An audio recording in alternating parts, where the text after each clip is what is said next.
iglesia que me dé la gloria y procure la unión. Yo quiero una iglesia que sane al herido, que rompa cadenas, liberte al cautivo, que aclare la mente al que está confundido y que hable verdad. Yo quiero una iglesia que con su mirada le brinde esperanza al alma angustiada. Yo quiero una iglesia que sane la herida de la humanidad. Yo quiero un rebaño donde mis ovejas se sientan seguras y llenas de paz, donde mi palabra sea su alimento. Allí quiero palabra. Estamos enfocados en el libro de Jeremías. He mencionado que el profeta Jeremías, al igual que muchos otros, pues Dios los enviaba con una palabra de confrontación, con una palabra de juicio, una palabra de advertencia, tratando de hacer que el pueblo cambiara su caminar, su estilo de vida. Y pues de alguna manera hay algunos capítulos que son un tanto repetitivos, pero insertados ahí encontramos algunos versos que realmente es interesante prestarles atención y sobre todo aplicarlos en nuestra vida, porque vemos a través de estas escrituras el carácter de Dios, vemos la voluntad de Dios revelada y también entendemos pues que muchos de estos juicios fueron hablados de manera que tenían como un doble cumplimiento. Había una manifestación casi que inmediata, por así decirlo, de los juicios, pero algunos de ellos pues se repiten o estaban también enfocados para que tuvieran un cumplimiento mucho más adelante. Así que mientras vamos a través del libro de Jeremías, vamos a encontrar que hay porciones que se parecen bastante. Recuerde una vez más que este libro cubre más de 50 años de palabra profética, de advertencia, de amonestaciones, porque Jeremías estuvo, el ministerio de Jeremías estuvo vigente durante la vida de varios reyes. Así que vamos a ver cómo él advirtió sobre el juicio y él pudo continuar trayendo una palabra de parte de Dios con respecto al juicio, y al final el pueblo no obedeció y les cayó el juicio. Ahora tenemos que aplicar sobre todo esto a la iglesia, porque la iglesia tiene que ser alertada también. Y cuando digo la iglesia, digo usted. Los creyentes tenemos que ser alertados. ¿De qué manera? Que el juicio comienza por la casa de Dios. Y si el juicio comienza por la casa, dice el apóstol Pablo, ¿dónde termina el impío y el pecador? Entonces hay un juicio que viene. Pero Dios en su misericordia, a través de la palabra, así como lo hacía con los profetas, nos permite que oigamos la palabra, que los desobedientes puedan enderezar su camino, que los que están alejados puedan acercarse, que los que han caído puedan levantarse. ¿Alguien me está oyendo? Dios envía su palabra a tiempo. Es nuestra decisión seguir en nuestra necedad, en nuestra desobediencia, en nuestra terquedad. Dios nos advierte que hay consecuencias de nuestras decisiones. Pero como la Biblia dice que la necedad está ligada, ¿verdad?, en el corazón del muchacho, y la Biblia dice también que Dios a todos sujetó en desobediencia para tener misericordia de todos, hasta que llegamos a entender que vale la pena obedecerle a Dios, decidimos apartarnos de todo aquello que Dios nos prohíbe en su buena y sabia voluntad. Así que tenemos que aplicar la palabra a nuestra vida. Jeremías capítulo 6 nos habla acerca del juicio anunciado. Y cuando nosotros pensamos en la profecía, quiero decirle esto antes de ir al desarrollo del capítulo 6. Cuando nosotros pensamos en la profecía, fíjese que es bien interesante pensarlo o verlo de esta manera. Nosotros podemos estar seguros de que hay un Dios, porque hay una creación. Si hay una creación, entonces hay un creador. Pero también podemos estar seguros que hay un Dios, porque Jesucristo vino en carne. Y hablamos de la era cristiana, y en todo el mundo se habla de la era cristiana. Entonces Jesús vino en carne. Pero también podemos saber que hay Dios, porque a través de la palabra nosotros podemos encontrar registros históricos que se pueden comprobar. Y la Biblia es el libro que nos muestra la existencia de la humanidad sobre la tierra. Pero también la Biblia nos muestra cómo Dios anunció las cosas que iban a suceder, y la historia ha registrado que sucedieron. Y hay cosas que todavía no se han cumplido, y nosotros podemos estar seguros que van a suceder. Entonces, cuando pensamos en la profecía, tenemos que verlo de esta manera. Solo hay un Dios que todo lo sabe. Y a través de la Biblia, Él ha revelado su voluntad.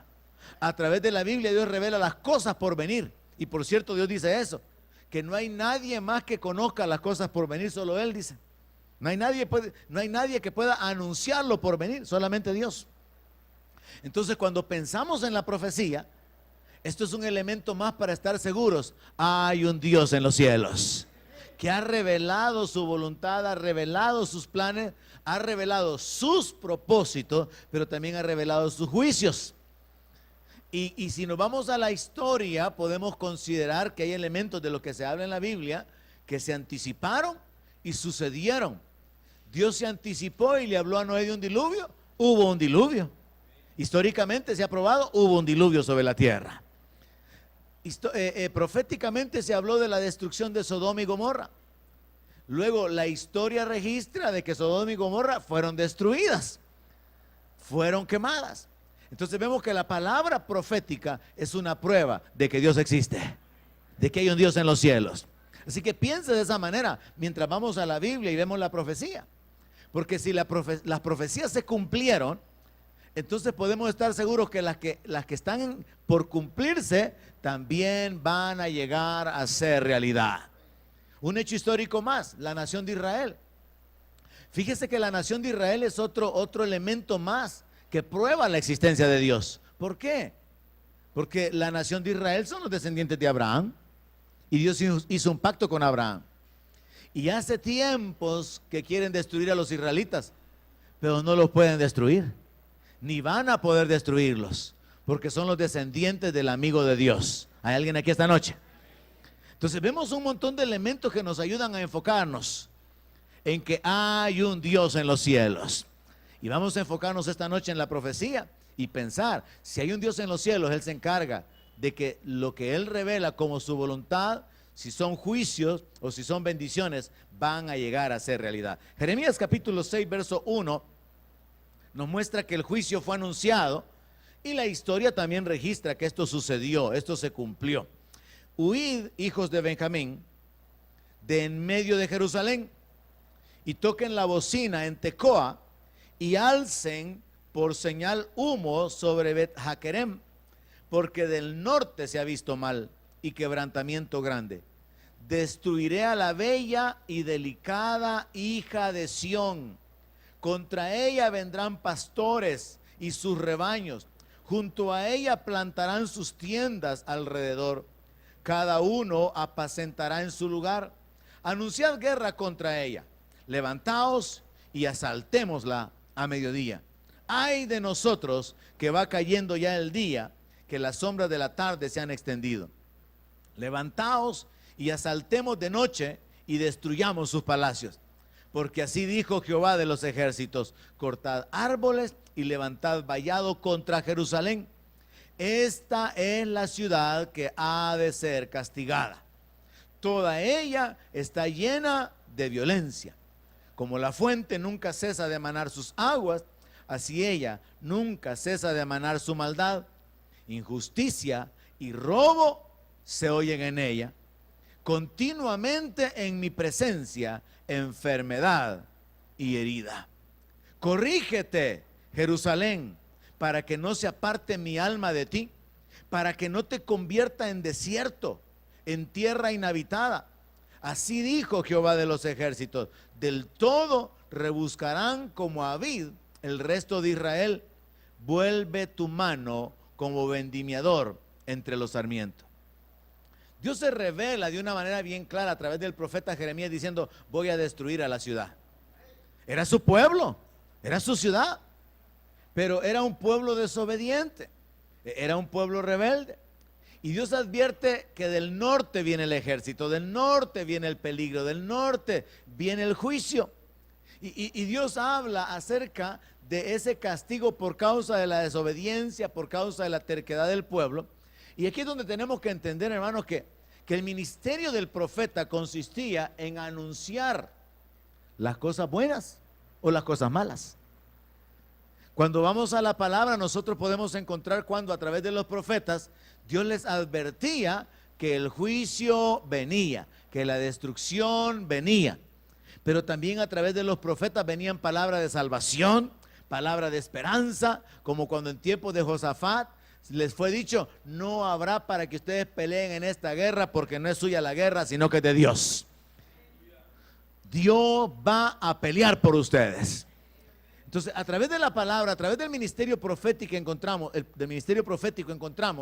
que Dios usó a los profetas para revelar las cosas buenas y para revelar las cosas malas. Y la palabra en sí misma, la Biblia, se considera la palabra profética, porque la palabra nos muestra que dependiendo del camino que estamos llevando, vamos a llegar a la bendición o a la maldición. Por ejemplo, la palabra dice: no os unáis en yugo desigual. ¿Por qué? Porque al unirse en yugo desigual, vamos hacia la maldición. La palabra nos habla acerca de guardar nuestra vida, nuestra conducta, nuestro corazón, porque al hacerlo vamos a avanzar hacia la bendición, el respaldo de Dios.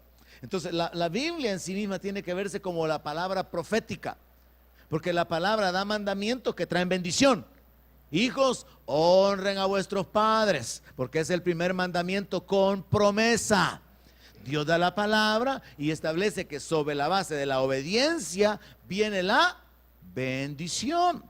Sobre la base de la desobediencia viene la maldición, viene el juicio. La palabra dice, por ejemplo, ¿para quién es el ay? ¿Para quién es lo amoratado de los ojos? Para los que se detienen en el vino. La palabra habla acerca del juicio, del castigo, de la desgracia por causa del mal camino y de la bendición por causa de caminar en obediencia. Y en ese sentido tenemos que considerar la Biblia como la palabra profética, es decir, la palabra que nos anuncia el bien o el mal que habrá de venir. Ahora, solamente Dios, como Dios verdadero, conoce las cosas que van a suceder y las cosas que Él va a hacer. Quizás no hay sonido aquí, hermano. No dicen amén los hermanos. Arregle ahí el sonido, por favor. Y denme un poquito de brillo, por favor. Solo el Dios verdadero conoce las cosas que van a suceder, hermano. Si hay un Dios en los cielos, Dios revela la verdad. Y Dios ha revelado las cosas que van a suceder. Mire, ¿no le parece a usted curioso que Jesús dijo: y vendrán muchos falsos cristos? Y han venido un montón de falsos cristos. O sea que la palabra de Jesús se cumple. Él habló de guerras, terremotos, peste. Él habló de engaño hacia los escogidos y todo eso se ha cumplido. Ahora mire, Buda nunca dijo: y vendrán falsos budas. Y no han habido falsos budas. No le pone a ustedes en qué pensar. Que es porque realmente Dios, el Dios verdadero, conoce las cosas por venir. Él anticipa. Él tiene un conocimiento, por así decirlo, anticipado de las cosas. Y Él tiene el conocimiento de las cosas que Él va a ejecutar. Así que deberíamos tratar con nuestras dudas y con nuestra desobediencia con la palabra, sabiendo que lo que Dios ha dicho es la verdad. Si la Biblia dice, por ejemplo, bueno le es al hombre llevar el yugo desde su juventud, ¿cuántos creen que eso es verdad? Pero no nos gusta llevar el yugo desde la juventud. Ya todos arruinados, todos viejos, aquí estoy, Señor, te entrego toda mi vida, haz con ella lo que quieras. Y yo, ¿ya para qué? Ya cuando ya no puede ni servir, ni trabajar, ni viajar, ni evangelizar. Entonces es un asunto de que la palabra contiene la sabiduría de Dios, contiene la revelación de las cosas por venir, y a nosotros nos conviene, diga, nos conviene. Nos conviene, hermano, prestar atención a la palabra. Porque la palabra nos advierte de los juicios y la palabra nos anuncia o nos hace saber las bendiciones. Así que Dios le hizo saber: voy a destruir la ciudad, le dijo, la bella. Voy a levantar un ejército del norte. Pero mire cómo Dios en su gracia, en su misericordia, en el verso 8. Dios establece que el juicio viene, pero inserta una llamada de atención. Como cuando uno quiere corregir la conducta de alguien que sabe que está actuando mal y todavía le anticipa lo malo que le viene, pero le da un consejo y Dios mire cómo actúa. Corrígete, Jerusalén, le dice. Corrígete para que no se aparte mi alma de ti, para que no te convierta en desierto. Dios le está diciendo a la ciudad, mi juicio está determinado, del norte viene, es por su pecado, es por su desobediencia, pero Dios inserta ahí, pero si ustedes cambian, el juicio se va a detener. Y de igual manera hay que aplicarlo a la iglesia, a nosotros, hermano. Dios nos advierte, Dios nos llama la atención, Dios nos instruye a través de la palabra. Muchas veces el mensaje puede tocar aspectos muy humanos. Y Dios, por eso yo creo que Dios no envió ángeles a predicar, porque si Dios enviara ángeles a predicar, ¿qué saben los ángeles de problemas de hijos, de problemas económicos, de problemas de enfermedad, de problemas familiares? ¿Qué saben los ángeles de eso? Los ángeles no podrían ser buenos predicadores. Nos asombrarían con su gloria, con su sabiduría, nos hablarían de la gloria de Dios, nos hablarían acerca del cielo, pero no podrían entendernos. Y es por eso que a veces en los mensajes de todo pastor se tocan aspectos bien personales, bien familiares. ¿Por qué? Porque también somos humanos. Amén.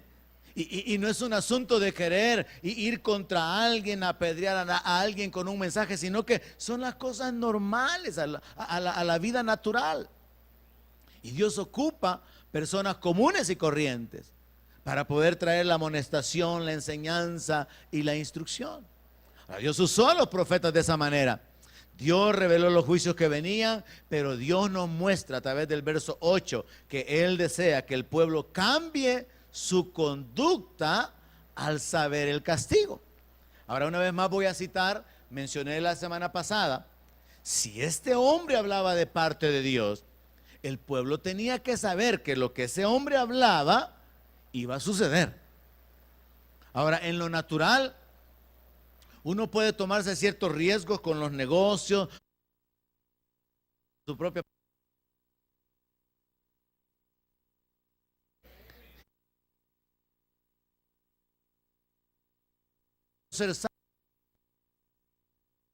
aprovechar si valor son de su pueblo. Así que él dice, ¿a quién hablaré y amonestaré para que oigan? He aquí que sus oídos son incircuncisos y no pueden escuchar. He aquí que la palabra de Jehová les es cosa vergonzosa. No la ama. Mire lo que Dios dice con respecto al pueblo. Este es un verso que a mí en lo particular tiene muchos años que me ha impactado en el sentido de la declaración de que no solamente nos confirma, nos vuelve a decir de otra manera que Dios conoce lo que hay dentro nuestro, sino este punto en particular. Dios sabe, piense que le estoy hablando solo a usted, por favor, amén. No le estoy hablando a los demás. Dios sabe si usted ama o no ama la palabra. Dios lo sabe. Usted puede pararse delante de nosotros o en oración y decirle, Señor, yo amo tu palabra. Dios sabe si usted ama o no ama la palabra. Entonces Dios, pero Él está mostrando al mismo tiempo de que dentro de ese conocimiento que Él tiene acerca del pueblo, Él sabe. Esto es bien aplicable ahora, hermano. ¿Cuántas veces voy a atropellarlo a usted? ¿Cuántas veces usted ha estado en la iglesia, joven o viejo, y ha estado aquí nada más esperando que el predicador o su servidor, que es el que más aburrido lo tiene, termine y ahí nos vayamos? ¿Cuántas veces usted ha estado en la iglesia, pero no ha estado como un poquito más de conocimiento, un poquito más de revelación, así como con expectativa? ¿Cuántas veces usted ha estado indiferente? Ese es el asunto. Porque todos nosotros podemos ser distraídos, podemos ser perturbados en un momento determinado por el cansancio, por una enfermedad, por situaciones,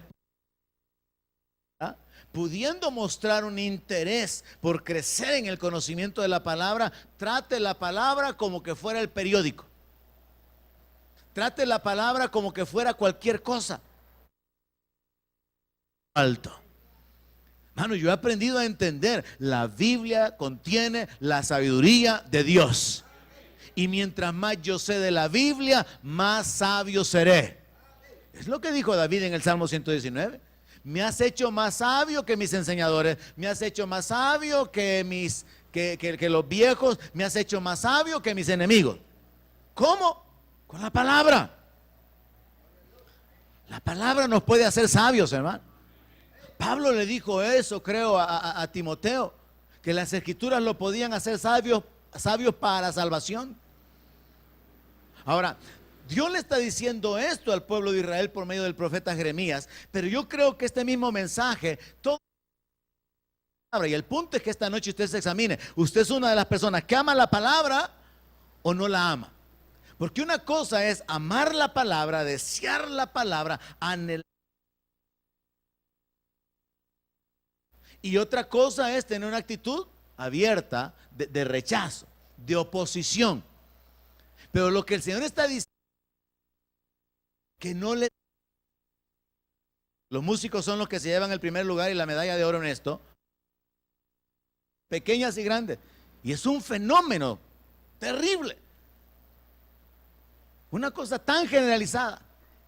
Pero también hay una generación de jóvenes que mientras no llegan a la comprensión de que tienen lo que tienen, sus padres son lo que son y les han dado lo que les han dado por la gracia de Dios, por la bendición de Dios, mientras no llegan a esa realidad, están en la iglesia como por compromiso. Porque no hay una relación personal con el Señor, porque no hay una relación personal con la palabra. Yo recuerdo, hermano, que antes era común escuchar testimonios de gente que hablaba que tenía que esconderse para leer la palabra, por ejemplo, porque sus familiares no lo dejaban. Recuerdo haber leído el testimonio de un misionero que al enfrentar la oposición de sus padres por causa de que se había convertido, se encerraba en el cuarto, se metía debajo de la sábana y con una lamparita leía la Biblia. ¿Por qué? Porque amaba la palabra. Y no, como alguien escribió un mensajito por ahí, ¿verdad? Si se amara la Biblia como aman sus teléfonos, los creyentes, las cosas podrían cambiar. Porque hay una adicción, ¿verdad?, a un montón de cosas negativas que no son para poder crecer en el conocimiento de Dios y de su voluntad. Entonces el asunto es ese. Dios dice, no aman la palabra. Les es cosa vergonzosa. Después la voy a leer, después la voy a escuchar. Es una actitud de menosprecio por la palabra. Y por eso es bien importante, hermano, que usted de una manera personal, como le repito, examine su corazón y piense en esto. Que cuando uno ama la palabra, uno quiere tener la palabra a la mano, hermano. ¿Por qué? Porque si va a un banco, si va a algún lugar donde tiene que esperar, usted saca la Biblia y comienza a leer. Amén. Si usted ama la palabra, usted está continuamente haciendo notas. Si usted ama la palabra, a causa de ese anhelo que tiene por la palabra,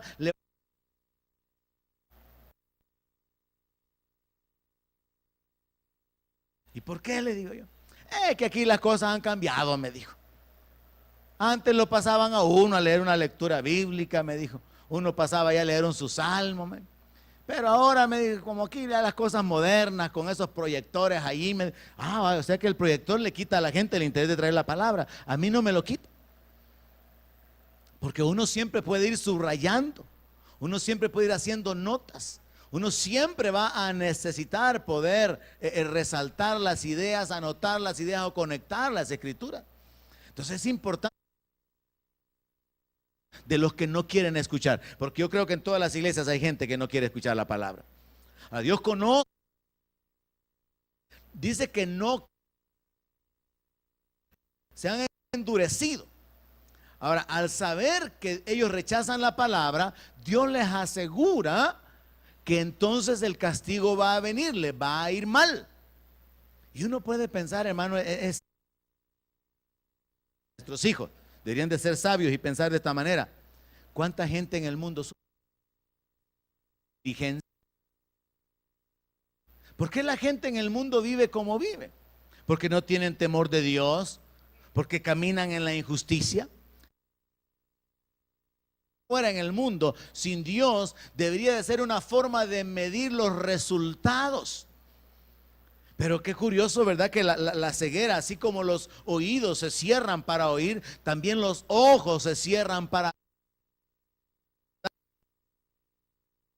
todo arruinado, todo sucio, buscando tocar la cantina para tener un trago más y vivir en ese estilo de vida.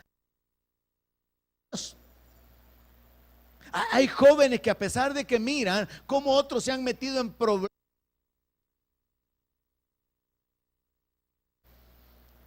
entonces vemos que hay un rechazo por la sabiduría de Dios. Hay un rechazo por la revelación de Dios. Por causa de no querer oír la palabra, la ira de Jehová. Los niños en la calle, sobre la reunión de los jóvenes, igual. Mi palabra. Y esto hay que tomarlo, cada uno de nosotros, jóvenes o viejos, consecuencias de... Si alguien decide ser sabio en su propia prudencia y hacer las cosas a su manera, le va a ir mal, no porque yo lo diga, sino porque el Dios de los cielos nos ha mostrado el camino de la vida. Dios nos muestra el camino de la bendición. Las cosas, palabra, se están exponiendo a las consecuencias, se están exponiendo al castigo, y el castigo va a alcanzar a todos. Mire qué tremendo la descripción. Dios ha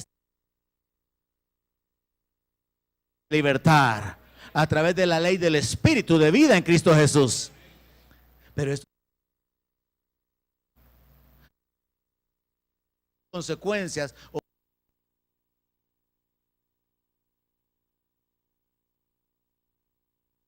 las advertencias de Dios con respecto a lo que va a suceder si se decide continuar viviendo sin tomarle en cuenta.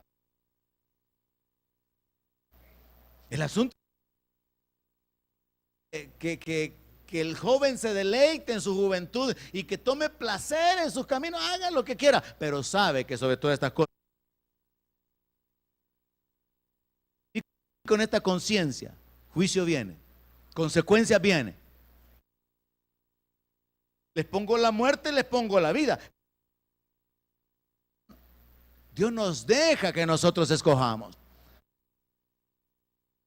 Vivir la servidores que no quieren sentarse en el culto, pero que no ame sentarse para recibir la palabra. He estado en iglesias, he estado en lugares donde los servidores, mientras está exponiendo la palabra, están afuera perdiendo el tiempo hablando. No aman la palabra.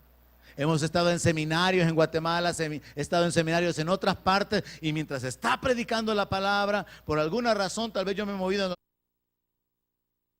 recibiendo la palabra. Esa es una evidencia. No aman la palabra. Uno, la adoración, y dos, la devoción a la palabra de Dios. No hay ninguna otra cosa que hacer. Atender. Hay que estar interesado en recibir la palabra de Dios. Pero esto no tiene que ser una imposición. Ama o no. Sus heredades y también sus mujeres, porque extenderé mi mano sobre. Y es el otro pecado del pueblo. Hasta el más grande, cada uno sigue la avaricia. Y desde el profeta hasta el sacerdote, todos son engañadores. Avaricia. No soltar lo que se tiene. La codicia, el deseo de acumular, de conseguir, de obtener, sino retenerlo.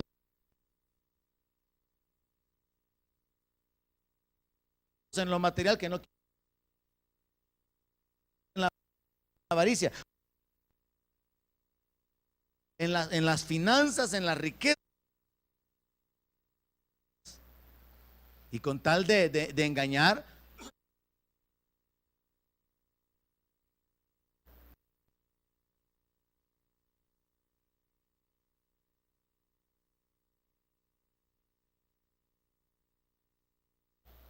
y por eso fue que el primer milagro que Jesús hizo fue convertir el agua en vino. Y entonces le dijo, entonces parece, dijo este torpe predicador, no lo es-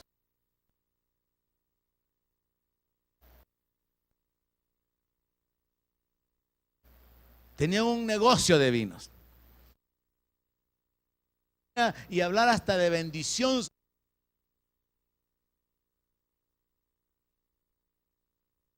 hermano.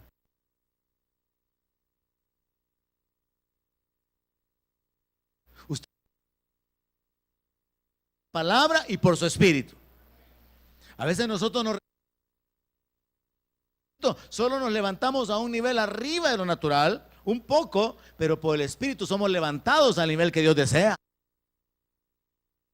Significa también recibirla. Ahora entonces Dios habla, no aman la palabra, no tienen una actitud de generosidad, de causar que la gente vive anda diciendo paz, paz y no hay paz.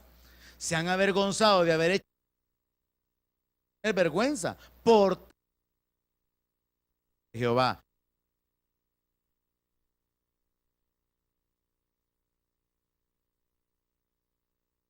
Mucho la palabra y la,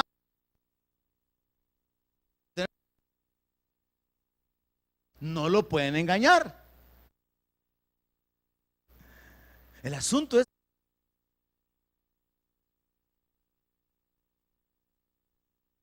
¿eh? Así preguntad por las sendas antiguas cuál sea el buen camino y andad por él. Y hemos Dios, hermano, que siempre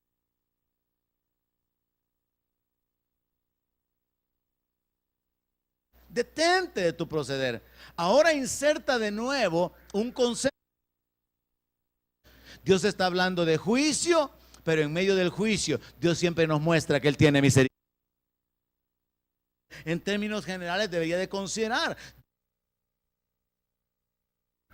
analicen sobre las sendas antiguas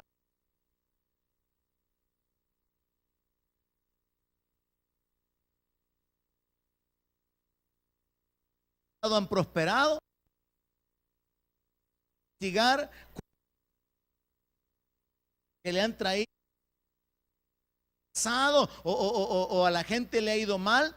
Procuren averiguar cuál es el camino de la vida, el camino para caminar en bendición y en victoria. Y una vez de Cristo hecho, entonces tenemos una familia por camino y descubre, es Cristo, es la vida de negación, es la práctica.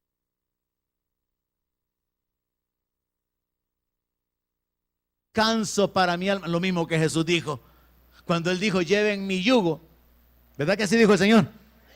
Que lleváramos su carga, que Él nos haría descansar.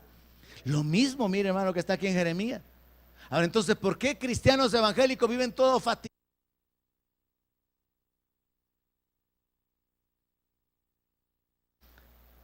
La vida, paz, camino, no están caminando en el camino. Ahora, esto de investigar sobre los juicios que han habido de parte de Dios, que Dios trajo sobre su pueblo, le está diciendo, o lo que Dios está diciendo es, Es bajo este enfoque, pero nunca ni un hermano me ha hecho eco a este.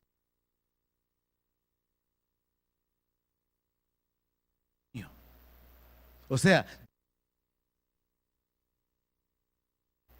porque a veces lo que hacemos es, vea, quiero dar un testimonio para la gloria de Dios, ¿verdad?